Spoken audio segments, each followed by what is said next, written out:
Hello, this is Sean from SW Inspections, and today we're going to be going over the wind mitigation form. So if you have hired me, and I'm going to show up at your door and say, hi, my name is Sean, we're here to do a wind mitigation, this is what it is. So let's talk about that for just a moment on a bird's eye view. Wind mitigation and the wind mitigation form is designed to assess the wind mitigating features of your home. So what does your home do that prevents damage in the event of a hurricane or a tornado coming to your doorstep? Things like impact-rated windows and doors, roof-to-wall connection, whether or not you have secondary water resistance on your roof. All of these things come into play, and we record them based on that. So it's not pass or fail. It's just, what do you have? And then we verify that based on what the information we pull from the city or the county, and then site inspection with pictures and documentation. That's it. It's not scary. It's not something to be nervous about. We're here to help. All you have to do is give us access to the house, and of course access to the attic. So there is no way for me to do any inspection without entering your home or entering your attic. So I have to have access at the very minimum. Your job is to sign the piece of paper on my phone, digitally of course, and to provide access and to move any clutter out of the way so that I can get to the systems. I need to be able to look at your windows and doors. So if you have impact windows and doors, I have to actually be able to get to them, open them up, and record the sticker. Same thing goes for the attic. I have to pull down your attic ladder or put up an attic ladder myself and get up into your attic and be able to record the systems. So I need access. So let's go over to the form for just a second and break it down. This part is going to be your information. We fill that out. So question one, you can't change this. It's just, when was your house built? That's it. If it was built in 1996, we say 1996, and then we check the box according. You literally cannot change that. So it's just, what is your house? When was your house built? Number two is region. So if you're in Miami-Dade, you're in the high velocity hurricane zone. Other than that, you're in one of these. My area is region 1. You can't change it, so it just is what it is. Roof slope.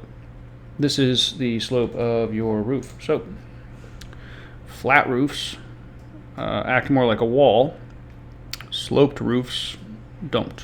But if the slope goes really high, it starts acting more like a wall. So what we use is a small slope tool. We put it up in the attic and take the slope.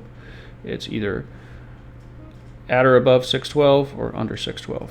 Under 612, you get a discount on your homeowner's insurance. Over 612 or at or over 612, you don't. It's that simple. Moving on to the roof covering right here. So basically, what roof covering do you have? Is it asphalt, concrete, roll roofing, whatever? What is it? And then the permit application date is the proof of when it was there. And that's it. What is it? And when was it put on? So the roof deck attachment, when you get your new roof put on, and trust me, you're going to know because it's loud. Replacing a roof is a violent process. They re-nail the roof. So the roof is removed, whatever the thing is, whether it be tile or slate or whatever. And then it's brought down to the wood, and then the wood is re-nailed to the trusses.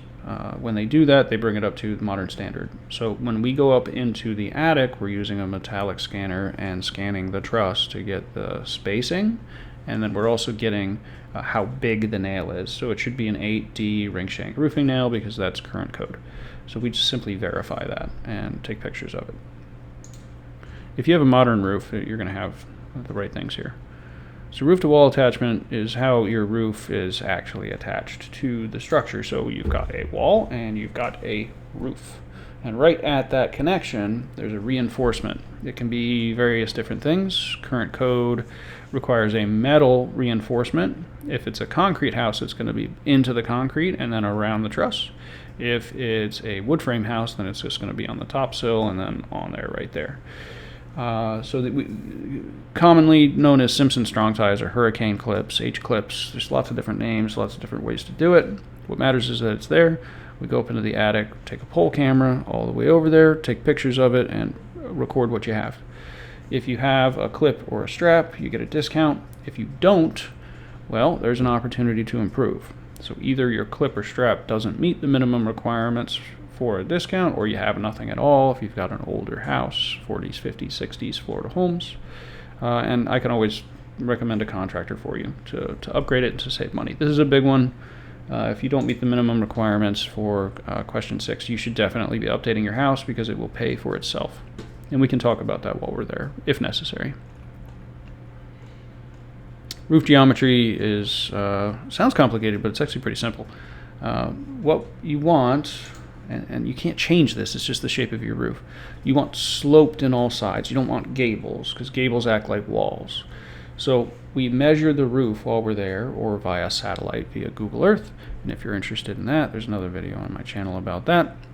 And if you meet the requirements, you get a discount on your homeowner's insurance. If you don't meet the requirements, you don't. It's simple math. Like I said, not pass or fail. You just get what you get because you have what you have. Next on the list is the secondary water resistance. So if you have had a roof put on as of 2020, you have one of these.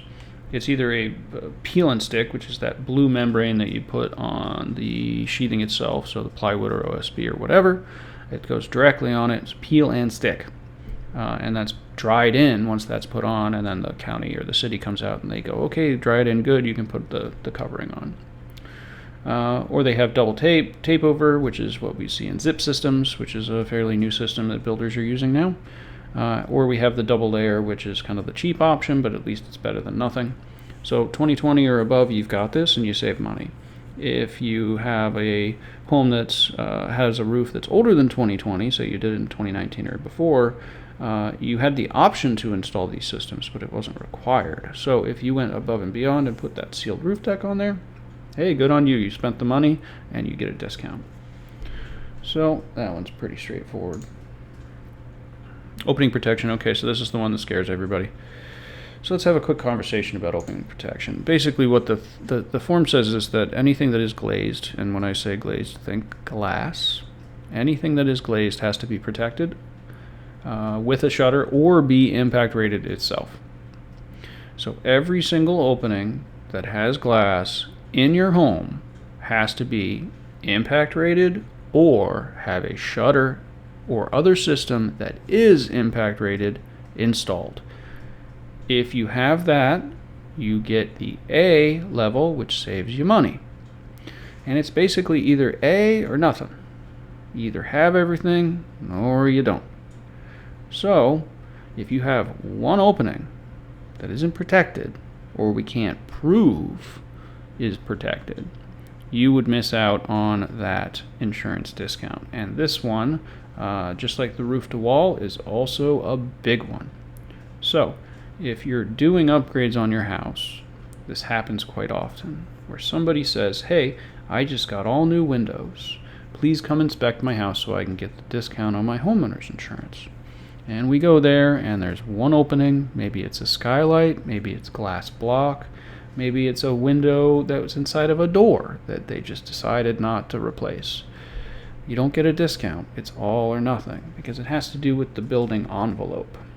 If one opening breaks or is damaged or is blown out during a tornado, it doesn't matter if you have impact rated on everything else, the one went. So that's really the caveat here.